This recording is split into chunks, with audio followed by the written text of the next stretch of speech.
ইরানের পাল্টা হামলায় এক সময়ের সাজানো শহর তেল আবিব এখন বিধ্বস্ত।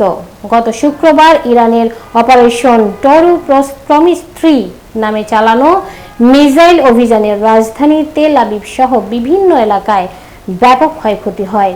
বিশেষ করে তেল আবিবের মধ্যাঞ্চলে ধ্বংসের চিহ্ন সবচেয়ে বেশি। গত 1.5 বছরেরও বেশি সময় ধরে গাজা উপত্যকায় চালানো ইসরায়েলি হামলার প্রতিক্রিয়ায় এবার যেন সেই গাজারই প্রতিচ্ছবি দেখতে হচ্ছে ইসরায়েলিদের।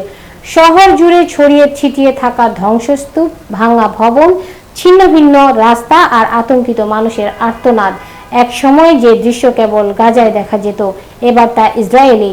হামলার ভয়াবহতা এতটাই বেশি ছিল যে ইসরায়েলিরা নিজেরাই বিস্মিত। বহু ইহুদি নাগরিক জানিয়েছেন কখনো কল্পনাও করেননি যে তাদের শহরেও এমন বিধ্বংসী দৃশ্য দেখতে হবে। স্থানীয়রা জানায় মিসাইল হামলার মুহূর্তগুলো ছিল দুঃস্বপ্নের মতো। ভবন কেঁপে উঠছিল, বিস্ফোরণের শব্দে আকাশ মুখর হচ্ছিল, মানুষ ছুটছিল নিরাপদ আশ্রয়ের খোঁজে।